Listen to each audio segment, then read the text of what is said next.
කියන්නේ අධ්‍යාපනයේ ලංකාවේ අධ්‍යාපනයේ ගැටලුවක් තිබෙනවා කියන එක සාමාන්‍යයෙන් අධ්‍යාපනයට සම්බන්ධ හැමදෙනෙක්ම තේරුම් අරගෙන තියෙන දෙයක්. අවසාන වශයෙන් අධ්‍යාපනයේ ප්‍රධාන පාර්ශ්වය වන ළමුන් ගේ සිට දෙමව්පියන් සහ අධ්‍යාපනය පිළිබඳව විශේෂඥයින් ඒ පිළිබඳව සිටින කියමු දාර්ශනිකයින් දාල වෘත්තිකයින් මේ හැම කෙනෙක්ම පිළි අරගෙන තිබෙනවා අධ්‍යාපනයේ ලංකාවේ අධ්‍යාපනයේ විශාල අර්බුදයක් පවතිනවා කියන එක. ඒ පසුබිම ඇතුලේ තමයි පිළිබඳව විවිධ සාකච්ඡා කරන පාර්ශව තිබෙනවා. ඒ අතරේ තවත් එක් පාර්ශවයක් විදිහට තමයි අපි මේ සාකච්ඡාව ආරම්භ කරුනේ. ඉතින් එහි එක්තරා අවස්ථාවක් තමයි දැන් සෑහෙන කාලයක් කරපු අදහස් උමාරුකින් පස්සේ විශේෂයෙන්ම ගුරු වෘත්තීය සමිති විසින් යෝජනා කරනු ලැබුවේ විශේෂයෙන්ම දැන් මේ දිනවල සාකච්ඡා කරමින් පවතින මේ විෂයමාලා ප්‍රතිසංස්කරණ පිළිබඳ ඒ කරුණත් සමග සම්බන්ධ කරගෙන මේ අධ්‍යාපනයේ අර්බුදය සහ ඒට තිබෙන විසඳුම් පිළිබඳව සාකච්ඡාවක් ගුරුවරුන් සමග ඇති කර ගැනීමේ වැදගත්කම. ඒ මුල් කරගෙන තමයි රට පුරා සිටින ගුරුවරුන්ගෙන් බොහොම මේ පිළිබඳව උනන්දුවෙන් මැදිහත් වෙන ක්‍රියාකාරී මට්ටමින් සහභාගී වෙන පිරිසක් එකතු කරලා මෙම සාකච්ඡා මණ්ඩපය සංවිධානය කිරීමට අපි තීරණය කළේ. දැන් මේකේ අරමුණ ටිකක් සාමාන්‍ය වශයෙන් ඔය දෛනිකව තියෙන කරුණු කතා කරනවට වැඩිය ටිකක් ගැඹුරින් නිවිහැනහිල්ලේ ටිකක් තියුණු ලෙස මේ ප්‍රශ්නයට ප්‍රවේශ වීම මේ ප්‍රශ්නය පිළිබඳ අවබෝධයක් ලබා ගැනීමට උත්සාහ කිරීම තමයි අපේ අරමුණ වෙන්නේ. එතෙන්දී අපි දැන් මම කැමති මේ සම්බන්ධව මූලික හඳුන්වා දීමක් කරන්න. ඉන්පසුව ආචාර්ය ගම්බීර හරිශ්චන්ද්‍ර විසින් අපේ ඒ එකතුව මගින් සකස් කරලා තිබෙන ඉදිරිපත් කිරීමක් සිදු කරනවා. ඉන්පසුව මම ආරාධනා කරන්න කැමති ලංකා ගුරු සංගමේ ජෝසප් ස්ටාලින් සහෝදරයාට විශේෂයෙන් මේ සම්බන්ධව ක්‍රියාකාරී මැදිහත් වීමක් කරනවා වගේම ඔහුගේ උනන්දුව නිසා තමයි මේ සාකච්ඡා සභාව සංවිධානය කරේ. ඔහුට අදහස් දැක්වීමට ඉන්පසු අපි පාර්ශ්ව කීපයක් සම්බන්ධ කරගෙන සාකච්ඡා මණ්ඩපයක් විදිහට දවසේ ඉදිරි කටයුතු පවත්වාගෙන යනවා. විශේෂයෙන්ම දැනට ඉදිරිපත් වෙලා තිබෙන අධ්‍යාපන ප්‍රතිසංස්කරණ යෝජනා කේන්ද්‍ර කරගෙන විශේෂයෙන්ම ඒ ප්‍රතිසංස්කරණ යෝජනා මගින් දැනට අධ්‍යාපනයේ තිබෙන අර්බුදයට ප්‍රමාණවත් ලෙස ආමන්ත්‍රණය කර තිබේද ඒ මගින් ඵලදායි අධ්‍යාපනයේ ඵලදායි පරිවර්තනයක් කළ හැකිද යන මූලික ප්‍රශ්නය මුල් කරගෙන තමයි මේ සාකච්ඡා මණ්ඩපය පැවැත්වෙන්නේ. ඉතින් මම කැමති ටිකක් අපි පහුගිය වසර කිහිපය තුල අධ්‍යාපන ඒ පරිවර්තනයක් සඳහා පුරවැසි මුලපිරුම නැත්නම් Citizens Initiative for Transformation of Education කියන එකතුවේ තුල කෙරුණු සාකච්ඡාව සම්පින්ඩනය කිරීමක් ලෙස දැනට තිබෙන අධ්‍යාපනයේ තත්ත්වය පිළිබඳව කරුණු කීපයක් ඉදිරිපත් කරන්න. ආරම්භයක් වශයෙන්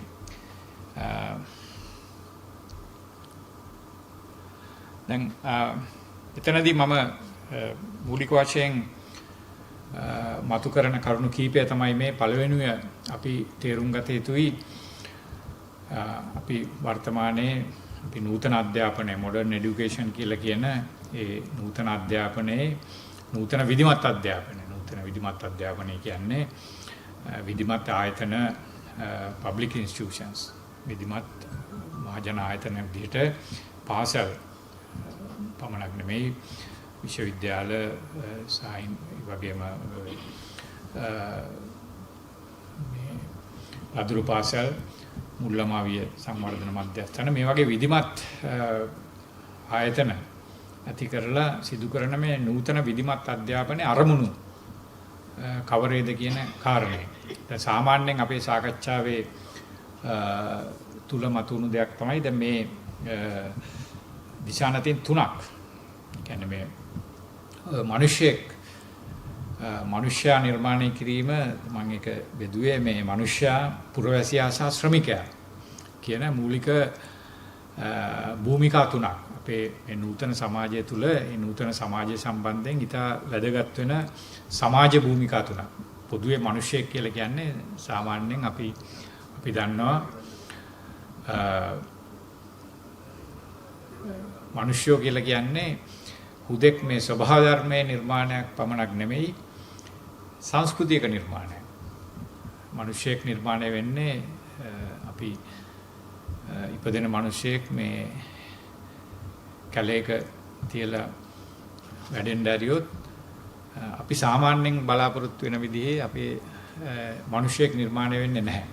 මිනිසෙක් නිර්මාණය වෙන්නේ මේ මිනිස්යා සංස්කෘතිය කියලා කියන ඒ පුළුල් ක්‍රියාවලියක් තුල. එතකොට මේ අධ්‍යාපනය කියලා කියන්නේ ඒ මිනිස් ඉතිහාසයේ විසින් නිර්මාණය කරනු ලැබූ ඒ මිනිස්යා නිර්මාණය කර ගැනීම සඳහා සකස් වෙලා තිබෙන විකාශය වෙලා තිබෙන ඉතා වැදගත් ආයතනයක්.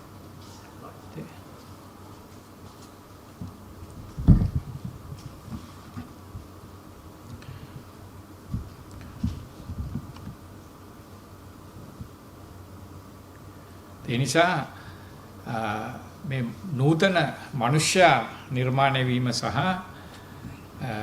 විධිමත් අධ්‍යාපනය අතර ඉතා ළඟ සම්බන්ධයක් තියෙනවා. අපි කෙනෙකුට කියන්න පුළුවන් මේ පිළිබඳව විවිධ මතභේද තිබෙනවා. අත් වශයෙන්ම ඔය අධ්‍යාපනයට සහ විශේෂයෙන් ඔය පාසල් අධ්‍යාපනයට විරුද්ධ අදහස් තිබෙනවා. ඒවා අපි තේරුම් ගත යුතුයි.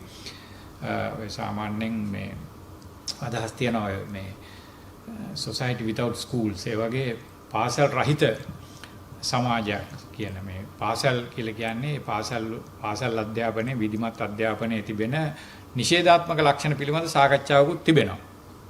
ඒ සාකච්ඡාවත් අපේ සැලකිල්ලට ගැනීම වැදගත්. නමුත් අත වශයෙන්ම දැන් එවැනි අදහස් තිබුණා වුණත් දැන් අපිට මං හිතන්නේ දැනට තිබෙන යථාර්ථය ඇතුලේ විශේෂයෙන් අපේ වගේ සමාජයකට මේ පාසල් නැත්තම් විධිමත් අධ්‍යාපනය කියන එක බැහැර කරලා අපිට මේ සමාජය පිළිබඳ පරිකල්පනයක් කිරීම අපහසුයි ප්‍රායෝගික වශයෙන්. ඒ නිසා අඩුතරමින් නුදුරු අපිට සිතා බැලිය යුතු මේ අනාගතය තුල අපිට හිතන්න බෑ මේ සම්පූර්ණ මේ පාසල් නැති සමාජයක් පිළිබඳව. එවැනි අදහස් පවතිනවා. උනත් ඒකේ ඒක අදහසක් විදිහට ඉතා වැදගත්. අදහසක් concept එකක් විදිහට මේ ඉතා වැදගත් තමයි. නමුත්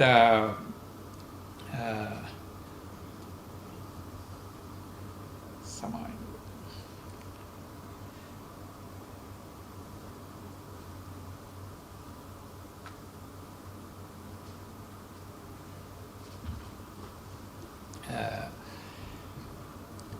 සංකල්පයක් විදිහට ඒක වැදගත් වුණත් ප්‍රායෝගික වශයෙන් ඒ සංකල්පයේ කොයිතරම් දුරට අපිට සැලකිල්ලට ගත හැකිද කියන එක අපි ටිකක් කියන්නේ ඒක අපි හිතමු policy alternative එකක් නැත්නම් අපි දැන් රාජ්‍ය ප්‍රතිපත්ති වෙත ආමන්ත්‍රණය කිරීම නම් අපේ අරමුණ වෙන්නේ ඒ රාජ්‍යයට සැලකිල්ලට ගත හැකි ප්‍රතිපත්තිමය විකල්පයක් ලෙස එවැනි පාසල් රහිත සමාජයක් පිළිබඳ අදහස කොයිතරම් දුරට ඒ රාජ්‍යයට ප්‍රතිපත්ති විකල්පයක් විදිහට සැලකිල්ලට ගත හැකිද කියන එක ගැටලුවක්.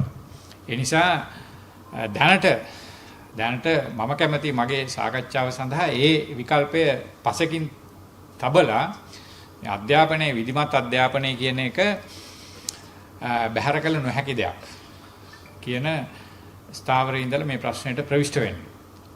ඒ නිසා තමයි මේ මනුෂ්‍ය නිර්මාණය කිරීම සම්බන්ධයෙන් අධ්‍යාපනයේ තියෙන වැදගත්කම අවධාරණය කිරීම වැදගත්. ඉන්පසුව පුරවැසියා දැන් අපි සාමාන්‍යයෙන් මේ අපි ජීවත් වෙන සමාජය තුළ මනුෂ්‍යයාට අමතරව කියන්නේ හුදු මනුෂ්‍ය භාවයට අමතරව මේ පුරවැසි භාවය කියන එක සිටිසන්ෂිප් කියන එක ඉතා වැදගත් භූමිකාවක්.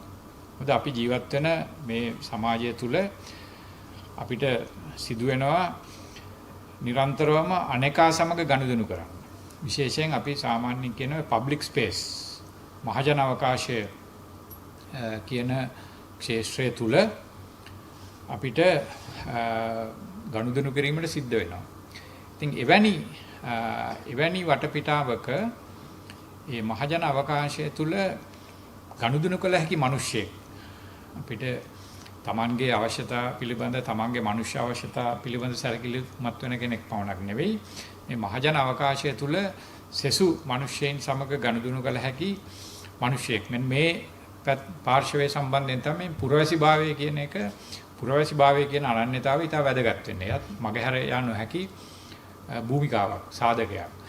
දැන් මේ පුරවැසියා නිර්මාණය කිරීම පැත්තෙන් ගත්තත් මම හිතන්නේ විධිමත් අධ්‍යාපනයේ හැරුණු විට විධිමත් අධ්‍යාපනයේ තරම් මේ පුරවැසියා නිර්මාණය කිරීම සඳහා අපිට යොදාගත හැකි වෙනත් මෙවලමක් මේ නූතන ශිෂ්ටාචාරය මේ වනතෙක් නිර්මාණය කරගෙන තිබෙනවා කියලා කියන්න අමාරුයි.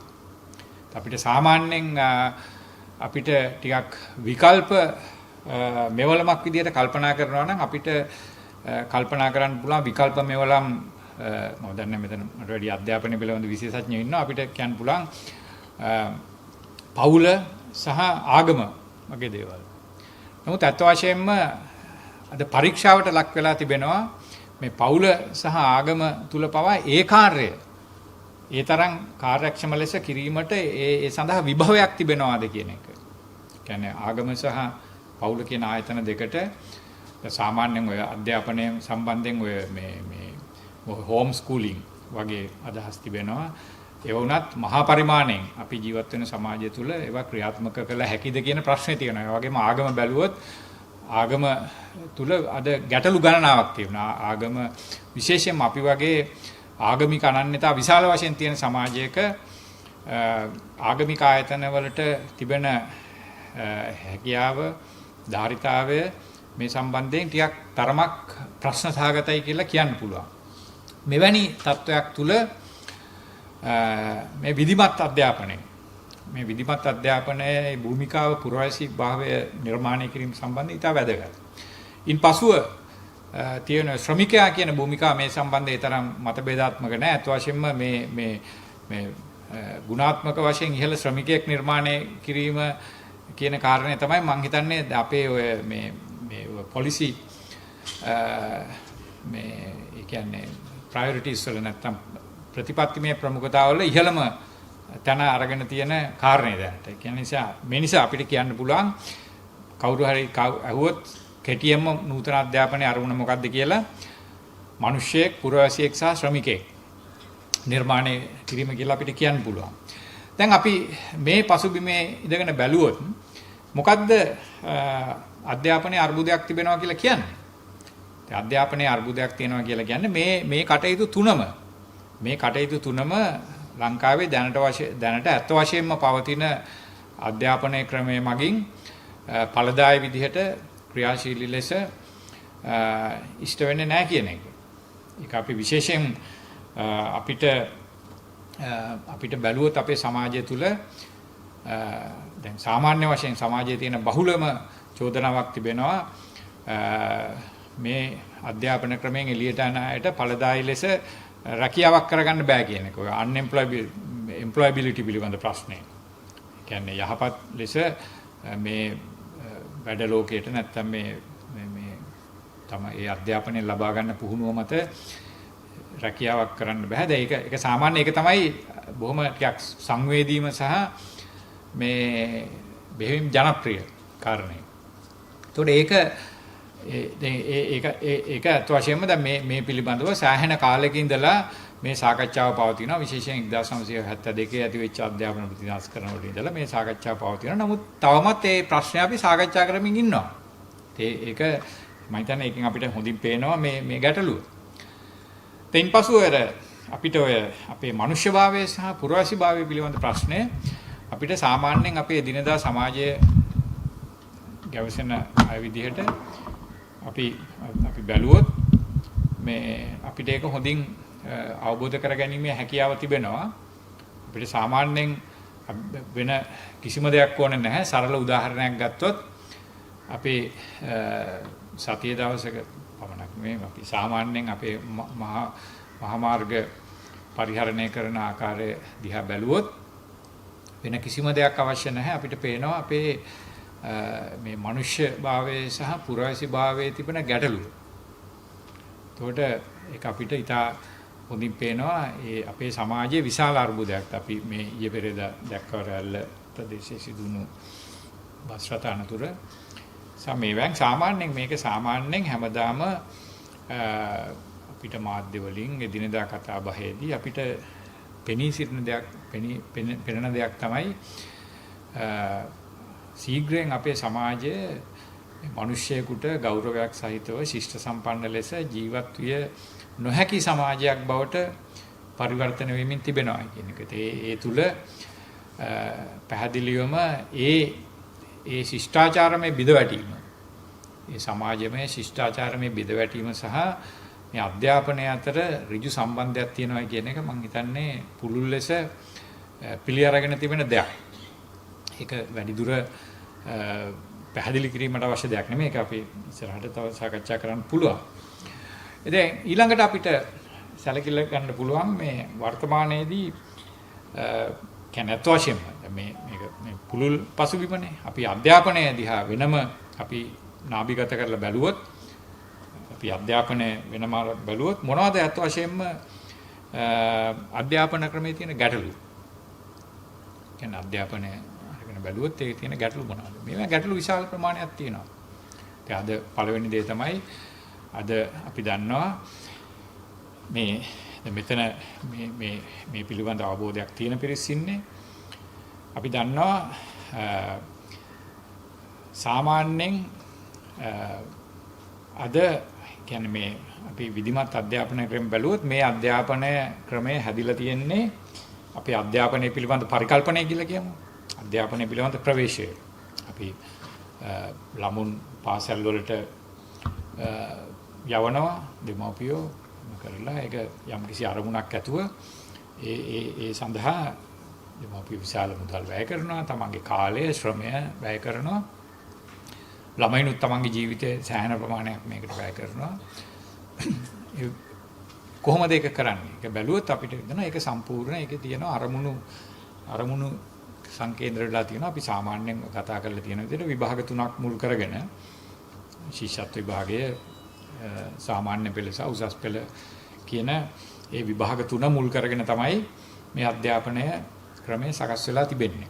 ඒ කියන්නේ ඒ අධ්‍යාපනය අපි හිතමු මේ අධ්‍යාපන පරිකල්පනය සකස් වෙලා තියෙන්නේ. අධ්‍යාපනය ගැන අපි හිතන්නේ. ඒ කියන්නේ අපි ඒක බැලුවොත් ළමයෙක් ඉස්කෝලේට දාපුවාම ඒ ළමයාගේ අධ්‍යාපන අනාගතය කොහොමද මූලික වශයෙන් ඒ ළමයාගේ බාරකරුවන් විදිහට දෙමව්පියෝ කොහොමද සැලසුම් කරන්නේ? ඒක තමයි වැදගත්ම දේ. ඒකට ඒක පැහැදිලිවම ඒක මුල් වෙලා තියෙන මේ විභාග තුන මුල් කරගෙන. වැදගත්ම දේ තමයි මේ විභාග තුන අපේ යථාර්ථය තමයි මේක පිළිගත් යථාර්ථය තමයි මේ විභාග තුන සඳහා ඒ ළමයින් පුහුණු කරනු ලබන්නේ සම්පූර්ණ මේ විධිමත් පාසල් අධ්‍යාපන ව්‍යුහයෙන් පිට කියන එක. මූලික වශයෙන් ඔය ටියුෂන් අධ්‍යාපනය හරහා තමයි කියන්නේ සාමාන්‍යයෙන් දැනට අදහසක් තිබෙනවා මේ පාසල් ටික ඔක්කොම ටික මේ වහලා දැම්මත් සාමාන්‍යයෙන් මේ විභාගවල පාස් වෙන මට්ටම ඒ තරම් ලොකු පරිවර්තනයකට භාජනය වෙන එකක් නැහැ කියලා. ඒ මොකද මේ විභාග සඳහා ළමුන් පුහුණු කිරීම සම්පූර්ණ සෑහෙන වශයෙන් සිදු වෙන්නේ පාසල් වලට පිටින් නිසා.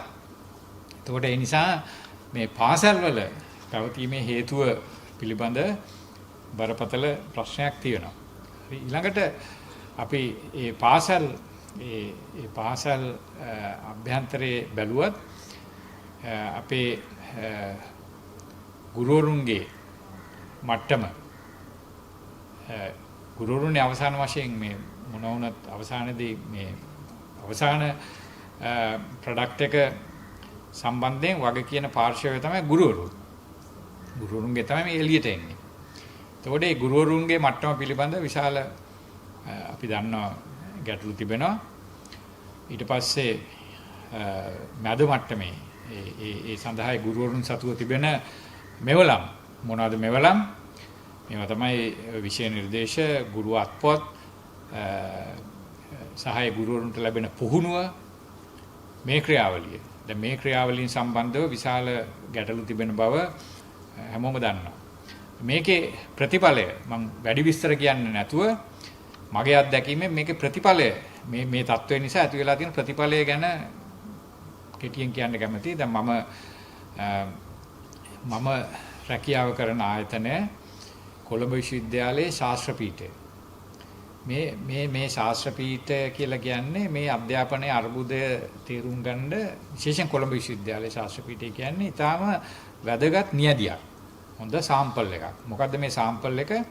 මේකට එන්නේ ඔය කලා දහරාවෙන් ආර්ට් ස්ට්‍රීම් එකෙන් උසස් පෙළට පෙනී හිටලා ඉහළම ඉසෙට් ස්කෝර් අගයක් ගන්න අයගේ පිරිසක්. ඒකේ පිරිසක් යනවා ලෝ ෆැකල්ටි එකට ටික දෙනෙක් සීමිත ප්‍රමාණයක්. තව තැන් කීපයකට යනවා. සාමාන්‍ය බහුතරය. ඒ කියන්නේ ඒකෙන් බහුතරය දැන් සාමාන්‍යයෙන් අපේ ඒ පීඨයට එන අයගෙන් හැමෝගෙම ඇහුවොත් හැමෝටම අර සමහර ස්පෙෂල් ඉන්ටේක් කියලා කණ්ඩායම් ඉන්නවා. සහ ඔය විශේෂ අවශ්‍යතා සහිත පිරිස් ඒ හැරුණකොට සාමාන්‍ය වශයෙන් ඒ තුනක් ඒ දෙකයි B එකක් ඒ වගේ ප්‍රතිඵල ගත්ත අය තමයි ඉන්නේ. මොකද ඒගොල්ලෝ කොළඹ විශ්වවිද්‍යාලයට තමයි වැඩිපුරම ඉල්ලුම තියෙන නිසා ඉහළම සෙට් ස්කෝර්. එතකොට අපිට කියන්න පුළුවන් මේ කලා ධාරාව කියලා කියන්නේ සාමාන්‍යයෙන් උසස් පෙළ වැඩිම ප්‍රමාණයක් බහුතරයක් ඉගෙන ගන්න ඒ කියන්නේ ධාරාව. එතකොට එයාගේ හොඳම පිරිස තමයි කොළඹ විශ්වවිද්‍යාලයට එන්නේ. දැන් මේ පිරිස සමග මගේ තිබෙන විශේෂයෙන් පහුගිය අවුරුදු 35ක් පමණට ආසන්න කාලයක් ඒ ආචාර්යවරයෙක් විදිහට වැඩ කරලා මගේ අත්දැකීම තුළ සහ මේ දිනවල විශාල වශයෙන් සාකච්ඡා වෙන දේ තමයි මේ පිරිස මේ කොළඹ විශ්වවිද්‍යාලයේ ශාස්ත්‍ර පීඨයට පැමිණෙන මේ පිරිස කිසිසේත්ම උසස් අධ්‍යාපනය විශේෂයෙන් විශ්වවිද්‍යාල අධ්‍යාපනය සඳහා සුදුසුකම් නැති පිරිසක් කියන එක. ඒක ඇවිල්ලා අත් වශයෙන්ම පරීක්ෂාවට භාජනය කරපු දෙයක්. දැන් මම හැමදාම පන්තියට ගියාම යම් ප්‍රශ්න අහනවා මේක පරීක්ෂා කරලා බලන්න. දැන් මේ ගිය සතියේ මේ මාපු සාකච්ඡාවේදී ආපු ප්‍රශ්නයක් මම අහුවා මේ රොබින්සන් ක්‍රූසෝ දන්නවද කියලා. එතකොට පන්තියේ 70%ක් පමණ රොබින්සන් ක්‍රූසෝ ගැන අහලවත් තිබුණේ නැහැ. සාමාන්‍ය අපි දන්නවා රොබින්සන් ක්‍රූසෝ කියලා කියන්නේ මේ පොඩි පන්ති වල මට මතකයි මම නම් ඔය සාමාන්‍ය පන්ති 4 5 පන්ති වල තමයි මේ රොබින්සන් ක්‍රූසෝ කියන නම. එහෙම කියන්නේ මම කියන්නේ මේක මේ බොහොමයි. කියන්නේ අපි කිව්වොත් සරල දැන් මගේ පුරුද්දක් තිබුණා. දැන් අවුරුදු 20කට විතර කලින් මම ඒක පටන් ගත්තේ. මගේ ඉතිහාස ඒ ප්‍රථම වර්ෂයේ පාඨමාලාවට එන අයට මම කියනවා මේ පොල් ගහ ගැන වාක්‍ය 5ක් ලියන්න කියලා. ඉස්සෙල්ලා මේක තමයි පළවෙනි මගේ අභ්‍යාසය. මේකට ගොඩක් අය කැමති වුණේ නැහැ. අකමැති වුණ නිසා මම ඒක අත්හැරලා දැම්මා. මොකද ඒගොල්ලන්ට මේකට ගොඩක් කේන්ති යනවා. කියන්නේ පොල් ගහ ගැන ඒ කියන්නේ මම මේක පරීක්ෂා කරලා බලන්නේ මූලික වාක්‍යයක් නිවැරදිව සංගතව ලියා ගන්න පුළුවන්ද කියලා. ඒ හැකියාව නැහැ. ඒතකොට ඒ නිසා මේක වැඩිපුර කියන්න යන්නේ ඒකෙන් අපිට පේනවා අපේ අධ්‍යාපනයේ ෆේලියර් එක. අපේ අධ්‍යාපන ක්‍රමයේ අසමත්භාවය ඊටාම පැහැදිලිව පෙන්වන තැනක් තමයි මේ නියදිය අවශ්‍ය නම් කෙනෙකුට අපිට ගිහින් මට පෙන්වන්න පුළුවන් ඒ පන්ති ඒ පිරිස කැදවලා එයාව පරීක්ෂා කරලා. දැන් මම මේ දවස්වල යෝජනාවකුත් කරලා තියෙනවා මේ අය මේ පරීක්ෂණයකට භාජනය කරන්න ඕනේ අර මේ ටෙස්ට් එකක් තියෙන්න ඕනේ කියලා මේ ප්ලේස්මන්ට් ටෙස්ට් එකක් මේ අය සම්බන්ධයෙන්. ඒකට පොඩි විරෝධතාවයක් තියෙනවා. කොහොමත් ඒකෙන් අපිට පේනවා මේ අධ්‍යාපනයේ තිබෙන අර්බුදය පිළිබඳව. ඉතින් මේ නිසා අපිට කිසිම සැකයකින් තොරව කියන්න පුළුවන් ආයතනයක් විදිහට අපේ අධ්‍යාපනය අසමත් වෙලා තියෙනවා කියලා. ඒ කියන්නේ ඒක ඉන්ස්ටිටියුෂනල් ෆේලියර් එකක්. හරි. ඒකට මේක ඊළඟට අපිට අහන්න පුළුවන් දෙයක් තමයි දැන් මේ ප්‍රශ්නේ දැන් අපි මේ කතා කරාට මේ ප්‍රශ්නේ නොදන්න ප්‍රශ්නයක් නෙමෙයිනේ. මේක නොදන්න ප්‍රශ්නයක් නෙමෙයි. මේක හැමෝම දන්නවා මේ ප්‍රශ්නයක් තියෙනවා කියලා. අඩුතරමේ 1971 කැරල්ල අවස්ථාවේදී මේ ප්‍රශ්නේ එළියට ආවා. 71 කැරල්ලේදී තමයි මේ ප්‍රශ්නේ එළියට ආවේ. මේ අපේ අධ්‍යාපනයේ විශාල ප්‍රශ්නයක් තියෙනවා. එතන ඉඳලා විශාල වශයෙන් අදටත් වැඩිය උනන්දුවෙන් මේ ප්‍රශ්නෙට ප්‍රවිෂ්ඨ වෙලා තියෙනවා. දැන් අවුරුදු 50කට අධිකයි. අවුරුදු 55ක් මේ දශක පහමාරක් පමණ තිස්සේ දැන් මේ ප්‍රශ්නය පිළිබඳව සාකච්ඡා වෙනවා. ඒ විතරක් නෙමෙයි ප්‍රතිසංස්කරණ දියත් වෙනවා. හැබැයි එසේ ප්‍රතිසංස්කරණ අවශ්‍යතා ඒ තිබියදී ප්‍රශ්නයත් හඳුනාගෙන තිබියදී ඒ හඳුනාගත්ත ඒ යම් මට්ටමකට ඒ පොලිසි ප්‍රයොරිටි එකක් විදිහට කියන්නේ ප්‍රතිපත්තිමය ප්‍රමුඛතාවයක් විදිහට රාජ්‍ය තුල ඒ අවධානයට ලබලා තිබෙද්දී ඒ සඳහා ආයතන තිබියදී මොනවාද ආයතන? මේ තියෙනවා ජාතික අධ්‍යාපන ආයතනය. ජාතික අධ්‍යාපන ආයතනයේ කාර්යභාරය තමයි මේ පිළිබඳව සාකච්ඡා කරලා ඒ පොලිසි මේ කියන්නේ ප්‍රතිපත්ති තීරණ ගන්න අයට මේ සම්බන්ධයෙන් නිර්දේශ ඉදිරිපත් කිරීම. දෙවෙනි ඒ ආයතනය 1900 මම හිතන්නේ 90 නේද? 86 ඉඳලා මට මේ පැටලුණා තරුණාසාන කොමිසම ඒකට කලින්නේ ඒ 86 ඉඳලා ඒ ආයතනේ පවතිනවා. NI එකත් එක්ක දෙකම එකට හදලා ඒක පවතිනවා. ඊළඟට NI එක වෙනම ආයතනයක් විදිහට ඊට කලිනුත් තිබුණ ආයතන මේ පවතිනවා. ඊළඟට අධ්‍යාපන අමාත්‍යාංශය සහ ඊට පස්සේ විශ්වවිද්‍යාලය කොළඹ විශ්වවිද්‍යාලයේ අධ්‍යාපන පීඨයක් තියෙනවා. තව මම හිතන්නේ තව අධ්‍යාපන පීඨ කීපයක් තියෙනවා. විවෘත විශ්වවිද්‍යාලයේ මේ පෙරාදෙණි විශ්වවිද්‍යාලයේ මේ වගේ අධ්‍යාපනය පිළිබඳ ශාස්ත්‍රීය මට්ටමින් ආයතන කියන්නේ මේ වගේ බොහොම පුළුල් ආයතනික පද්ධතියක් තිබෙනවා මේ අධ්‍යාපන ප්‍රශ්න පිළිබඳව සාකච්ඡා කරන්න. ඒ සියල්ල තිබියදී පවතින හැම ආණ්ඩුවකටම මේ පිළිබඳව අධ්‍යාපන ප්‍රතිසංස්කරණ සම්බන්ධ උනන්දුවකුත් තිබියදී අඩුතරමින් උනන්දුවක් තියෙනවා කියලා පෙන්눔 කරමින් තිබියදී සහ ඊළඟට තව මේවට අදාළව විශාල මේ අර ඇඩ්වොකසි කැම්පේන් එකක් ගුරු සංගම් වෙනත් මේ වගේ මේවා තිබියදී මේ වගේ විශාල උනන්දුවක් තිබියදී ප්‍රශ්නේ පවතිනවා. මෙන්න මේක තමයි මම හිතන්නේ අපි අපේ අවධානයට යොමු යුතු අපි සාමාන්‍ය කියන විදිහට අපේ රිසර්ච් ප්‍රොබ්ලම් එක විදිහට ගත්තොත් මෙන්න මේක තමයි ප්‍රශ්නේ. හරි. ඉතින් මේක අපිට අහන්න පුළුවන් මෙහෙම තියන්නේ ඇයි මෙහෙම තියෙන්නේ? ඒක මම මේ කියන්නේ මේ අපි අද සාකච්ඡා කරන්න නියමිත ප්‍රශ්න කීපයක්. ඊළඟට අවසාන වශයෙන් මතු කරන්න කැමති ප්‍රශ්නය තමයි දැන් මේ ඉදිරිපත් වෙලා තිබෙන මේ ප්‍රතිසංස්කරණ විශේෂයෙන් අපිට කියන්න පුළුවන් මේ විෂයමාලා ප්‍රතිසංස්කරණ කියලා ඒක පුළුල් අධ්‍යාපන ප්‍රතිසංස්කරණයකට වඩා මේ කරිකියුලම් රිෆෝම්ස් නේ මේ විෂයමාලා ප්‍රතිසංස්කරණ මගින් මේ අපි මතු කරන ප්‍රශ්නවලට විසඳුම් සපයීමට තිබෙන හැකියාව පිළිබඳව ඒ මේවෙන් මතු කරනවාද දැන් උදාහරණයක් විදිහට මෙතන තියෙනවා අපි හිතමු මම මේ ඊළඟට මම මේ පවතින ක්‍රමයේ පිළිබඳව මගේ අවබෝධය තුල හඳුනාගත්ත ක්ෂේත්‍ර කීපයක් තිබෙනවා. එකක් තමයි දැන් ওই අධ්‍යාපනය සම්බන්ධ අපේ තියෙනවා ජාතික අරමුණු 8ක් නේද? ජාතික අරමුණු 8ක් තියෙනවා. දැන් මේ ජාතික අරමුණු 8 තමයි ඒ 8 සාක්ෂාත් කර ගැනීම තමයි අධ්‍යාපනයේ තියෙන්නේ. අධ්‍යාපනය මගින් කරන්නේ මේක මම හිතන්නේ 2000 ජාතික අධ්‍යාපන ආයතනයෙන් හැදුවේ මේ ඒ ජාති කරුණු අර 2003 එකෙන් උපුටාගත්ත කියලා තමයි තියෙන්නේ නේද? ඔව්. ඔව්. කොහොමරි දැන් අපිට තියෙන ටීචර්ස් ගයිඩ් එකේ තියෙනවා 8ක්.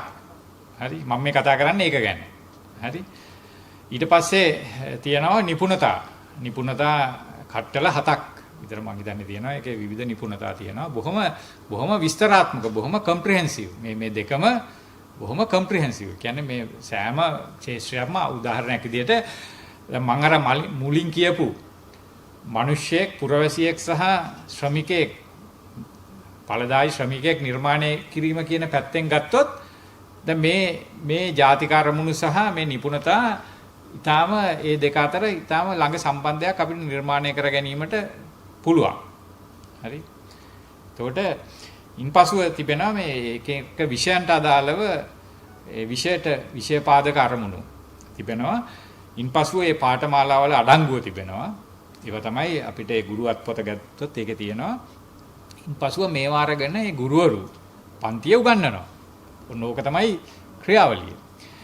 දැන් මෙතන ප්‍රශ්නේ තමයි විශේෂයෙන් මම පහුගිය කාලේ දිගටම මගේ උනන්දුව තිබුණේ මෙන්න මේ ක්‍රියාවලිය නිසි පරිදි ක්‍රියාත්මක වෙනවද කියලා හොයලා බලන එක. හොයලා බලනකොට දැන් මට මුණ ගැහෙන මම මේ සම්බන්ධයෙන් විශේෂයෙන් ඔය ඉතිහාසය සහ මේ මොනවාද civic education පුරවැසි අධ්‍යාපනය සම්බන්ධ ඒ උගන්වන ගුරුවරු සමග වැඩමුළු ගණනාවකට සහභාගී වෙලා තිබෙනවා. ඒවා මූලික වශයෙන්ම මම එයාගෙන් අහපු ප්‍රශ්නය තමයි මේ ජාතික අරමුණු සහ නිපුණතා ගැන අවබෝධයක් තියනවාද කියලා. මට ඊටාම අතරින් පතර තමයි හම්බ වුණේ ඒවා යම්කිසි විදිහක කියවලවත් තිබුණු කෙනෙක්. මම හිතන්නේ මගේ මේ ඇඟිලි තනි අතේ ඇඟිලි වලින් ගනින්න පුළුවන්. ඒ අය වුණත් ඒවා ඒ උනන්දුවක් තියනවාද ඒවා ඇප්ලයි කරන්න. තමන් යම්කිසි දෙයක් උගන්වනකොට අරවත් එක්ක අලයින් කරන්න. ඒවට ගැලපෙනවද? එහෙම හොයලා බලන්න. එහෙම ක්‍රමයක් නැහැ. මම මේ අදහස මගේ අගතියක්ද කියලා මම අවුරුදු ගාණක් තිස්සේ මම මේක පරීක්ෂා කරලා තියෙනවා. හරි. ඉපමණක් නෙමෙයි. වැදගත්ම කාරණේ මේක. වැදගත්ම කාරණේ තමයි ජාතික අධ්‍යාපනයේ සමග යම් ආයතනයේ සමග සම්බන්ධයක් තියෙන කාලයක් මම පරීක්ෂා කරලා බැලුවා ඒ විෂයමාලා හදනකොට මේ කාරණේ සැලකිල්ලට ගන්නවාද කියලා. ඒ කියන්නේ ඒ විෂය අඩංගුව විෂයමාලා හදන විශේෂඥයෝ ඉන්නවනේ. ඒ විශේෂඥයෝ ඒ විෂයමාලාව සකස් කරනකොට සැලකිල්ලට ගන්නවාද මේ ජාතික අරමුණු සහ නිපුණතා සහ ඒ විෂයන්හි අරමුණු. මගේ ඍජු පිළිතුර තමයි නැත. හරි. නැත කියලා දැන් මගේ විෂයට අදාළව මම ඉතිහාසයට අදාළව ඒ සකස් කරන විශේෂඥ මණ්ඩලයෙන් මම එකපාරක් ඇහුවා. දැන් මේක කරන්නේ නැද්ද? දැන් මේ ජාතික අරමුණුයි. එතකොට කිව්ව එක තමයි නෑ ඒව අපි දන්නේ නැහැ. හරි. ඒව අපි දන්නේ අපි දන්නේ සබ්ජෙක්ට් එක. අපි දන්නේ විෂය. එතකොට එතන ඒක බාරව ඉන්නේ ජාතික අධ්‍යාපන ආයතනයේ ඉන්න අය කියපු දේ තමයි අපි දන්නේ නැහැ. අපි කරන්නේ දැන් මම අහුව ප්‍රශ්නේ තමයි සංයුක්ත ප්‍රශ්නේ තමයි. ඒක තියෙනවා අර අපි දන්න නිපුණතා සහ නිපුණතා මට්ටම් කියන ඒ කොලම්ස් දෙක. ඒ කොලම්ස් දෙක කොහොමද හදන්නේ? ඒක හරිනම් කරන්න ඕනේ මම දන්න විදිහට. අර නිපුණතා වලින් කෙලින්ම අරගන්න ඕනේ. ඒ නිපුණතා වලින් උපුටාගෙන මෙන්න මේකයි නිපුණතාවය මේක තමයි. නමුත් ඒගොල්ලෝ මම වැරදි නම් පරීක්ෂා කරලා බලන්න පුළුවන් ඕන කෙනෙකුට එහෙම සම්බන්ධයක් නැහැ. නිපුණතා කියලා ඒගොල්ලෝ වෙනම ඉන්වෙන්ට් කරනවා ඒවා. හරි. එතකොට එයාගෙන් අහුවාම කියන එක තමයි අපි මේක දන්නේ නැහැ. අපි කරන්නේ අර ඉගෙනුම් ඵල කියලා කලින් තිබුණ දේ දෙකට බෙදලා ওই කොලම්ස් දෙකට දාන එක කියලා. ඕක කිව්වා කියලා මට ලොකු ප්‍රශ්න ඕක මම එළිය කිව්වා කියලා ලොකු ප්‍රශ්නයකට මට මුහුණ දෙන්න සිද්ධ වුණා. හරි. එතකොට මේක තමයි මම මේ කියන්නේ මේක තමයි ඇත්ත ග්‍රවුන්ඩ් රියැලිටි එක. එතකොට හොඳට බලන්න මම අනිත් විෂයන්ට කොහොම වුණත් මම මට විශ්වාසයෙන් කියන්න පුළුවන් පුරවැසි අධ්‍යයනය සහ ඉතිහාසය කියන විෂය දෙකට අදාළව ඒ පාඩම් ඒකක උගන්වන ගුරුවරයා දන්නේ නැහැ තමන් කුමට දේවා උගන්වන්නේ කියලා. කුමන ජාතික අරමුණක් ඉෂ්ට කර ගැනීම සඳහාද කුමන නිපුණතා සාධනය කර ගැනීම සඳහාද කියන එක පිළිබඳව කිසිම අවබෝධයක් නැහැ. ඉතින් මේක ඇවිල්ලා මෙතන මං හිතන්නේ වෙන කොහෙටවත් යන්න අවශ්‍ය නැහැ. අපේ අධ්‍යාපන ක්‍රමයේ තියෙන අර්බුදය මොකක්ද කියන එක මෙතනින් තේරුම් ගන්න පුළුවන්. ඉතින් අපිට හැකියාව හැබැයි මේක පොඩි ප්‍රශ්නයක් නෙමෙයි. මේක අපිට නිකන් අහන්න පුළුවන්. ඉතින් ඕක ඉතින් කරගන්න පුළුවන් නෝක. එහෙම කරගන්න පුළුවන් එකක් නෙමෙයි. මේක ඇවිල්ලා එහෙම ලේසියෙන් ආමන්ත්‍රණය කරන්න පුළුවන් දෙයක් නෙමෙයි. ඒ කියන්නේ ඇත්ත වශයෙන්ම දැන් අපේ ඔය විෂයමාලා හදන විශේෂඥයින්ට ඒගොල්ලෝ අධ්‍යාපනය පිළිබඳ අවබෝධයක් ඒගොල්ලන්ට කිසිම මන් දන්න විදිහට ඒ এডুকেෂන් පිළිබඳ ට්‍රේනින් එකක් නැහැ. මට මතකයි 2002 හෝ 2003 වර්ෂයේ මෙතන තියෙන ඔය විජේරාමාවතේ තියෙන ඉසුරුපායද සවුසිරිපායද සවුසිරිපාය ඕකේ තිබුණා වැඩමුළුවක් ඉතිහාසය ඉගැන්වීම පිළිබඳ මේ ඒකේ ත්‍යාකරේ අර මහාචාර්ය ජී.බී. ගුණවර්ධන තමයි හිටියේ. ඒකේ මම සහභාගී වෙලා හිටියේ. දැන් මම ඒකේ ඉතිහාසයේ දැන් මොනවද උගන්වන්න ඕනේ කියලා ඒක කතා කරනවා. කතා කරනකොට ඒ සාකච්ඡා අවස්ථාවේදී මම ඇහුවා දැන් මේ ජාතික අරමුණු තියෙනවානේ. දැන් ඔය ඔබතුමාලා කතා කරන ඉතිහාසයේ කියන්න ඕනේ වෙයි මේ ජාතික අරමුණු අතර පරස්පරයක් තියෙනවා. හරි? පැහැදිලි පරස්පරයක් තියෙනවා. මේ පරස්පරයට කොහොමද ආමන්ත්‍රණය කරන්නේ? එතකොට ඒක විශාල වශයෙන් ඒක පිළිබඳ ලොකු කලබගැනියක් ඇති වෙලා මට ඒ කාලේ ආචාර්ය උපාධියක් තිබුණෙත් නැහැ. ඒ නිසා මොකද්ද මට තියෙන සුදුසුකම ඒ ගැන කතා කරන්න කියලා එහෙම විශාල කලබගැනියකින් ඒක ඉවර වුණා. නමුත් ඒකේ ප්‍රතිඵලයක් විදිහට මට ලැබුණා මේ ආචාර්ය ජී.බී. ගුණවර්ධන හඳුනගන්න ඔහු මම මතු කරපු ප්‍රශ්නේ අඩුතරමින් උට පැහැදිලි වුණා. ඉන්පසු අපි ටිකක් ඒ ගැන සාකච්ඡා කරා දිගටම.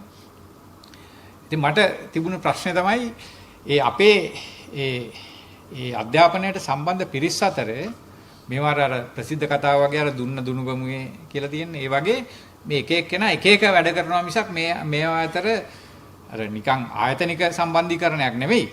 මේ ඒ දැනුම වශයෙන් සම්බන්ධීකරණයක් නැහැ කියන එක.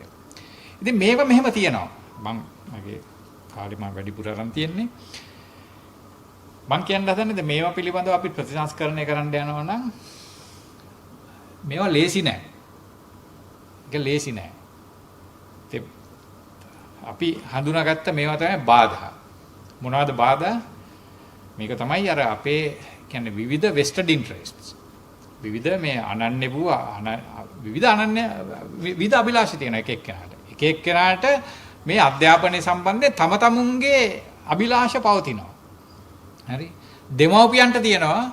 ඒ දෙමව්පියන්ට ඔය මේ මං කියපු අරමුණු මිනිස්සයා අරම මේවා වැඩක් නැහැ. ඒගොල්ලන්ට ඕනේ විභාග පාස් කරගන්න ළමයි. හරි? ඊළඟට දේශපාලන තන්ත්‍රය. මේ දේශපාලන තන්ත්‍රය තිබෙනවා. එයාට ඕනේ ඒගොල්ලෝ දන්නවා දෙමව්පියෝ කියන්නේ ඒගොල්ලන්ගේ ඡන්දදායකයෝ.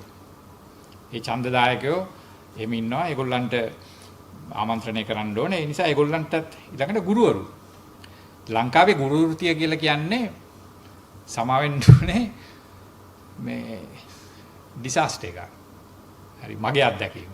ඒ කියන්නේ ඒක ඇවිල්ලා පරිවර්තනය වෙලා තියෙනවා. දැන් ගුරු වෘත්තිය කියන එක විශාල වශයෙන්. ඒ ගුරු වෘත්තිය අද ඇත්තටම මම හිතන්නේ මේ ළඟදී මේ ජනාධිපතිතුමා ඒ කියපු එකට මම හිතන්නේ ටිකක් විවේචනත් එල්ල වුණා. නමුත් ගොඩක් ඒ මම දන්න අපේ විශ්වවිද්‍යාලවලට එන විශේෂයෙන් දැන් කොළඹ විශ්වවිද්‍යාලය හැම විශ්වවිද්‍යාලයකම ශාස්ත්‍ර පීඨවල 80ක් පමණ ඉන්නේ ශිෂ්‍යාවන්. 80ක් ශිෂ්‍යාවන් ඉන්නේ. මේ ශිෂ්‍යාවන්ගේ අරමුණ තමයි ඒගොල්ලන්ගේ ජීවන අරමුණ තමයි උපාධිය අරගෙන ගුරුවරියක් බවට පත් වෙලා තමන්ගේ ගෙවල් කිට්ටුව ඉස්කෝලේකට ගිහින් ඒ තමයි කසාද බැඳගෙන ජීවත් වෙන එක. ඕක තමයි අපි හදාගෙන තියෙන ජීවන අරමුණ. එතකොට ඒක ඇවිල්ලා බොහොම අර මේ පහසු රැකියාවක් මිසක් මේ ගුරු වෘත්තිය පිළිබඳ බැරෑරුම් පරිකල්පනයක් මත සිද්ධ වෙන දෙයක් නෙමෙයි. එතකොට මේ தত্ত্বයේ මේ ප්‍රතිඵලයක් තමයි ගුරු වෘත්තිය කියලා කියන්නේ. ඒ නිසා මේ ගුරු වෘත්තියේ විශාල බරපතල ප්‍රශ්නයක් තියෙනවා. හරි. ඊට පස්සේ අපි ඇසිය යුතුයි මේ අපේ බහුතරයක් ඒ ගුරු ප්‍රජාව අපි මේ කතා කරන විදිහේ බැරෑරුම් අධ්‍යාපන මෙහෙයුමකට දැනට උචිතද කියන ප්‍රශ්නේ. ඊළඟට මම කියන්නේ අධ්‍යාපන පරිපාලන ප්‍රශ්නේ මෙතන මම දන්නවා. ඊළඟට ටියුෂන් ව්‍යාපාරය. ටියුෂන් ව්‍යාපාරය කියලා කියන්නේ මේ අධ්‍යාපනයේ අර්බුදයේ විසින් සමහර තියෙනවානේ අර්බුද විසින්ම විසඳුම් හොයා ගන්නවා. සමහර අර්බුද ඇති වුනහම ඒ අර්බුද විසින්ම ඒ අර්බුද වලින් ගැලපෙන්න විසඳුම් හොයා ගන්නවා. හැබැයි විසඳුම් ගොඩක් වෙලාවට විසඳුම් අර්බුදයේම කොටස්. අන්න ඒ සම්බන්ධයෙන් ටියුෂන් ව්‍යාපාරය කියලා කියන්නේ මේ අර්බුදේ නිසාම නිර්මාණය වෙච්ච අර්බුදයේ කොටසක්. හැබැයි මේ නිර්මාණය වෙච්ච මේ විසඳුම මේ අර අර්බුදයට වැඩිය දැන් විශාලයි. හරි අපේ අධ්‍යාපනයේදී විශාල එකක්. මෙතන විශාල වශයෙන් සල්ලි හම්බ වෙනවා. මේගොල්ලන්ට පුළුවන් දේශපාලන ව්‍යාපාරවලට ෆන්ඩ් කරන්න. හරි. ඒ කියන්නේ අපේ මේක තාම අර ඔම්නිප්‍රසන්ට් මේක හැමතැනම තියෙන අතිශය හරි. එතකොට මේ ව්‍යාපාරය හරි. මේ ව්‍යාපාරය දැන් ওই ශිෂ්‍යත්ව පන්ති වල පවා අපි දැක්කනේ ওই විවිධ ජනප්‍රිය ගුරුවරුන්ගේ ප්‍රශ්න මම අහගෙන කතාවෙමින් ඉන්නවා. සමහර නම් පිළිබඳව. හරි. මේ වගේ. ඊළඟට මේ ව්‍යාපාර ලෝකයේ. ව්‍යාපාර ලෝකෙටත් ඒගොල්ලන්ගේ තමන්ගේම අභිලාෂ තියෙනවා. මම කියන්නේ මෙතනින් මම නතර කරන්න. දැන් මෙන්න මේවා තමයි ඒ නිසා අධ්‍යාපනය පිළිබඳ ප්‍රශ්නය කතා කරන එක පහසු දෙයක් නෙමෙයි. පහසු දෙයක් නෙමෙයි. හරි. මට මේක කියනකොට මම මේ කතාව කියලා නතර කරන්නම්. මම මීට අවුරුදු 40කට ඉස්සෙල්ලා ඔය කොළඹ නවනගර ශාලාවේ තිබුණා මේ ලංකාවේ මම දන්නේ සුනන්ද දේශප්‍රිය සහෝදරයන් ඉන්නවද කියලා මේ සම්මන්ත්‍රණයක් ලංකාවේ ජනවාර්ගික ප්‍රශ්නේ විසඳීම සඳහා ඔබ සංවිධානය කරලා තිබුණේ ඔය මර්ජ් කියන සංවිධානය. චාල්ස් අබේසේකර මහත්මයා තමයි ඒකේ මූලාසනයේ හිටියේ. එතුමා ඒකේ ප්‍රධාන කතිකයෙක් වුණේ මහාචාර්ය W.S. කරුණාරත්න. හරි. W.S. කරුණාරත්න ප්‍රසිද්ධ. ඔහු සාමාන්‍යයෙන් කතා කරන්න පටන් ගත්තාන් පස්සේ ලේසියෙන් නතර කරන්නේ නැහැ. එතකොට මේ ටික වෙලාවක් ගියාම චාල්ස් අබේසේකර මහත්මයා කිව්වා වෙලාව මතක් කරා. වෙලාව මතක් කරාම W.S. කරුණාරත්න මහත්තයා කිව්වා මේ චාල්ස් අබේසේකර මහත්තයා කියනවා මේ වෙලාව ඉවරයි කියලා ඔය තරම් ඉක්මනට මේ ජනවාර්ගික ප්‍රශ්න විසඳන්න බෑ කියලා. අන්න ඒ වගේ ඒ අධ්‍යාපන ප්‍රශ්නෙත් ඒ වගේ. ඉතින් අපි මේක ටිකක් වෙලාව අරගෙන හරි හෙමින් සැරේ කතා කරන්න ඕන දෙයක් හදිස්සි වුණයි කියලා මොකුත් කරන්න බෑ. අපිට හදිස්සි වෙන්න පුළුවන්. හරි දැනුත් මගෙන් මේ ස්ටාලින් සහෝදරය ඇහුවා මේ දැන් මේගොල්ලෝ මේ ප්‍රතිසංස්කරණ කරන්න යනවාද කියලා. මගේ අදහස තමයි අර මම දන්න බාලා තම්පෝ සහෝදරයා 1980 වැඩ වර්ජනය ගැන කියපු දේ. ඔය කට්ටිය වැඩ වර්ජනය කරන්න යනකොට තම්පෝ සහෝදරයා කිව්වලු කරපල්ලා කරලා පාවා දීපල්ලා කියලා. හරි. ලංකා ගුරු සංඝ සම්බන්ධයෙන් මම කියන්නේ ඒක පිළිගත්තත් නැතත් ඒ කියන්නේ කරලා ඒ ප්‍රතිවිපාකේ භුක්ති විඳින්න. ඒකයි ඒකේ පණිවිඩය. හරි. ඒ වගේ මේකත් ඉතින් කරන්න. කරලා ඒක බලන්න කරලා හරියයිද කියලා. හරි. දැන් මගේ නම් අදහස මේකේ කරයි කියලා මේ තියෙන කිසිම ප්‍රශ්නයකට කිසිම විසඳුමක් ලැබෙන්නේ නැහැ කියන එක. හරි. ඒක තමයි වැදගත්ම දේ. හරි. මේ නිසා මම හිතන්නේ අපි අවශ්‍ය වෙන්නේ මේ පිළිබඳව ටිකක් බොහොම සාවධානව සාකච්ඡා කරලා බැලීම. මම සමාවෙන්න ඕනේ මම ටික වැඩිපුර වෙලාව ගත්තට. මම ඊළඟට මම ආරාධනා කරන්න කැමතියි මේ මම කියපු කරුණු ටිකක් වැඩිපුර සාකච්ඡා කිරීම සඳහා මහාචාර්ය හරිශ්චන්ද්‍ර ගම්බීර